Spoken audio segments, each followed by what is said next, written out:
বুঝলি শোনাবো তখন এই 2-4 দিন চুপচাপ থাকবি। আর কেউ যদি বাড়িতে এসে জিজ্ঞেস করে ফুটু কোথা, বলবি বাড়িতে নাই কো, ঠিক আছে? আমি এখন 2-4 দিন গা ঢাকা দিয়ে থাকছি। তোমাকে আমি বলেছিলাম ফালতু তুমি রাজনীতির ঝামেলাতে জড়িও না, তুমি আমার কথা শুনলে না। তোর গোষ্ঠীর গুদমারি যা বলছি তাই শুন, এখন মাথা গরম করি না। বুঝলি তো পাচ্ছিল ইলেকশনে হেরে গেছি, এখন লোক বাড়ি চলে আসবে কোনি, তাড়াহুড়ো করে মারতে, ওই জন্য তো শরীর থাকতে হবে এখন, বুঝতে পারি না নাকি? গাড়ি মারাইছি, তুমি চলে গেলে আমি একা একা বাড়িতে কি করে থাকবো? আমার উপরে যদি কোনো অন্যায় অত্যাচার হয় তখন কি হবে? এই মংমারানি মাগি, তার জন্য পুলিশ প্রশাসন আসলো, তোরা তো চিন্তা কিসের? তুমি এই ছেলে, তোর কিছু হবে না। আমি বাড়িতে থাকলে অসুবিধা আছে, বুঝতে পারি না কেন? দেখুন যে কোথায় থাকবে, কোথায় তুমি? রঘুনাথপুর যাবো, ওখানে আমার একটা মাসি আছে, সেই মাসির বাড়িতে কোন 2-4 দিন গিয়ে থাকবো। তাহলে আমিও তোমার সাথে যাবো। আরে বাড়া বুঝি না কেন, সবাই বাড়ি থেকে চলে গেলে অসুবিধা আছে, লোকে বলবে শালারা ভয়ে পালিয়ে গেছে তাই বলবে। তো থাক আমি চললাম, আমি 2-4 দিন পরে আইবো, থামথামা হয়ে গেলে ঠিক আমি আইবো। বেচাও ই কি রে বাল, মুখে কথা বলি না কেন বলতো? তো গরম দেখি বলছি কেন, বেচাও তো বললাম তো যাও। বেশ ঠিক আছে চললাম। বাল মুখ যেখানে সেখানে ভোটটা দিয়ে দিলি, বেহেরি গেল, দেখুন ভয়ে গ্রাম ছেড়ে পালাইছি, কাদা কুকুর বেটা। তোর ভাতারের লেগে শুনলাম সে তো আমাকে একটাও ভোট দেয়নি, আমি তো ইলেকশনে হেরে গেছি। তা আমি কি করব? আপনি হেরে গেছেন তা? এই তুই কি করবি মানে? তোর ভাতারা তুই রাতে শুই শুই গল্প করছিস যে একটা ভোট এমএলএ সাহেবকে দেওয়া যাবে না। ভোট পাইনি বলি তো আমাদের এমএলএ সাহেব আছে, আর নাই কো চেয়ারে অন্যজনে চলে এলো। তো অন্যজনে চলে এলো তো আমি কি করব? আরে তাইলে এতদিন আমি দুধ কলা দিই, তাইলে কাল সব পুষলাম। বেইমানি করেছেন জনতার সাথে, সেই জন্য আপনাকে চেয়ার থেকে টেনে হিচড়ে নামিয়ে দিল।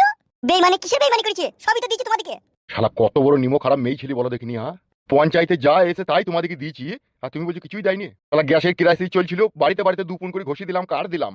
কন্ট্রোলের চালের ভাত খেতে পাইছিল না, শালা মিনিকেট চাল কিনে দিলাম, বাড়িতে বাড়িতে 1 বস্তা করিয়ে ডিরামে ডিরামে পানি পৌঁছিয়ে দিলাম। তারপরে ভোটটা দিলি না? আমি জানি না। জানিস না? কি জানিস না জানি, রাত 12টার পরে বুঝাবো তোকে আমি। একটা কথা সাচ্চা, আমি কিন্তু পাক্কা হারামির বাচ্চা। সেটা আপনাকে দেখলেই বোঝা যায়। তুই দেখুন দিনের বেলা বলি রিহাই পেয়ে গেলি, শুধু রাত হইতে দে। মার গুড় দিয়ে রুটি চিনি দিয়ে চা ফু দিয়ে খা, রাত 12টার পরে মদে চাট করে খাবো, দেখবি তোকে আমি। চলে আসেন বড় ভাই, চলে আসেন। চ আর দুজনের বাড়ি যাবো, চ। হ্যাঁ আসেন।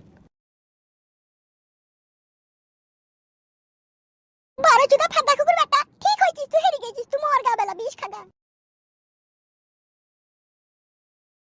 নারকেল বেগম, তোর সাথে তো আমার বহু পুরানো এন্টু মেন্টু সম্পর্ক, তুইও আমাকে ভোট দিলি না। কে বললি ভোট দিনি? ভোট দিয়েছি তো। ক নম্বরে ভোট দিছ? কোন চিহ্নে দিছ? কেন? 12 নম্বর বুতামে ডান্ডা চিহ্নে। এই রে মাং মারানি, ডান্ডা চিহ্ন তো আমার লয় তো। এই মা, তাহলে কার ওটা আবার? আমি তো ডান্ডা চিহ্নে ভোট দিয়েছি গো, 12 নম্বর বুতামে।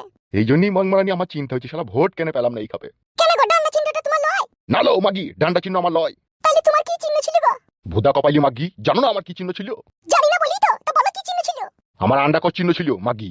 ওটা কি ডান্ডা চিহ্নের পাশেই ছিল নাকি? মাং মারানি মাগি, ডান্ডা চিহ্নর পাশে আন্ডাকর চিহ্ন থাকবে? মাঝে ছিল।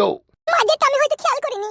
তা কেন খেয়াল করবি? লেবার সময় তো খুব খেয়াল করিস, সেন্টারে ঢুকছি না সাইড দিয়ে ঢুকছি, আর ভোটটা দেওয়ার সময় ঠিকঠাক জায়গায় দিতে পারলি না।